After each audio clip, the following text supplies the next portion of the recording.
Hi, it's Dale here from Elephant Memories. And thanks for joining today for Resin 101 Tips on Resin Project Journals. Keeping a journal will help you to become more efficient and thus saving you both time and money on future resin projects. So let's get started, shall we?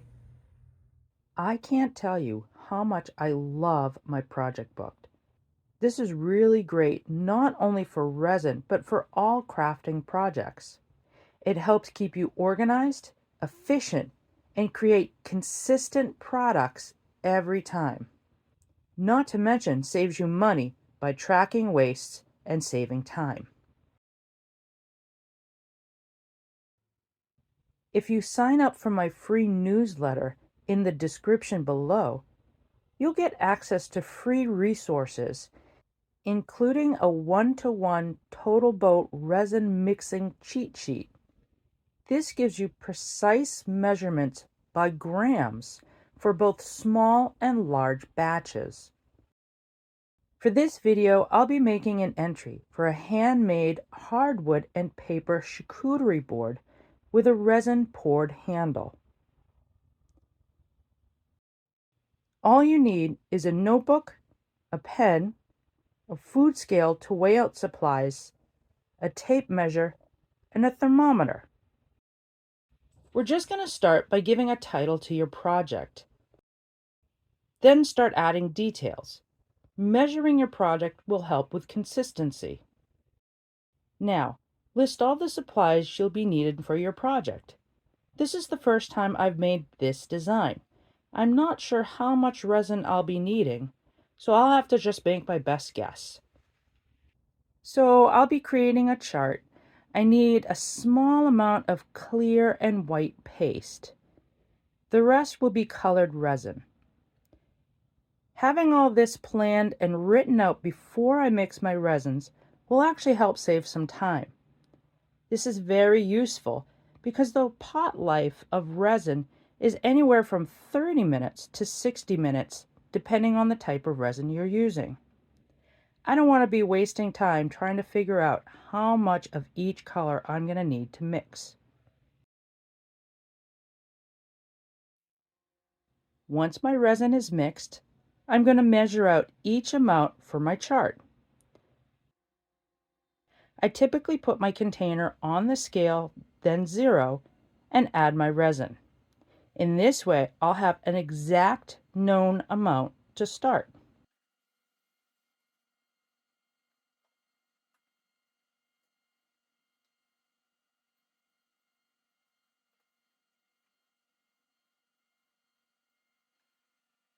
Today's project is just a red pigment.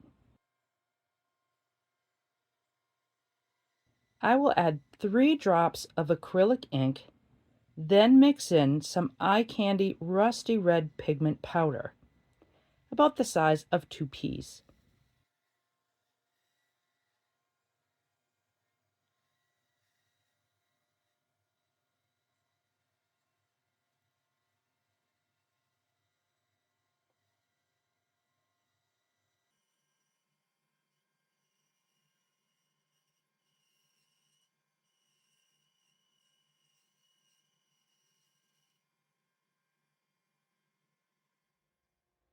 I'm using Mermaid Trash lace white paste with a few grams of resin.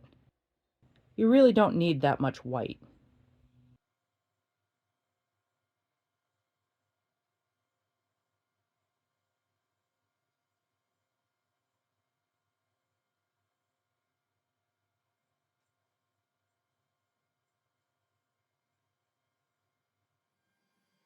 Now you're ready to pour.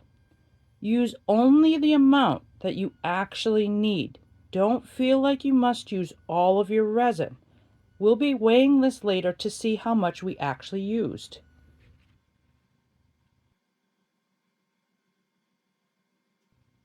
No need to rush. Finish pouring and working your project.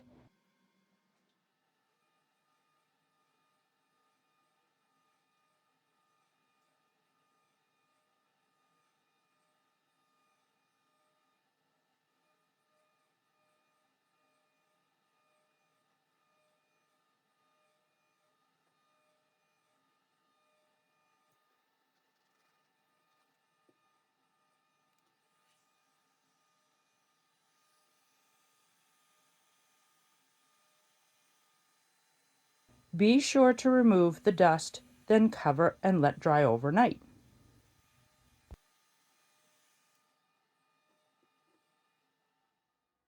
Once all that's done, now you can measure what's left over.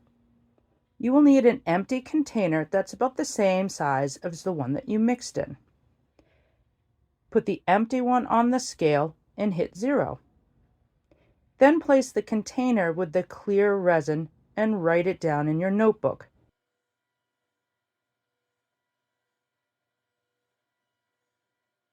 Do the same for the colored resins. And repeat the process for white.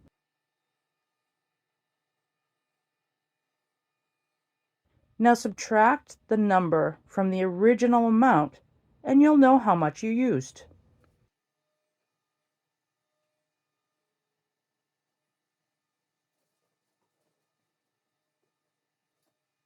Take note of the temperature and humidity because both of these will actually affect the drying time. If you're just starting out, I would suggest writing down the entire process from start to finish on the back. I mixed a total of 92 grams of resin, but it actually used 68 grams with a total of 24 grams of waste. And that's it. This notebook is a lifesaver. It's a great reference for me to go back to a project I haven't made in a while, or even if I'm starting something new, but I have no idea how much resin I might need. I can go back to a project that I've done that's about the similar size, and that's a great starting point. Don't forget to sign up for our free newsletter in the link in the description below. This will give you access to exclusive tutorials, downloads, and projects. Thanks for watching. We'll see you next time.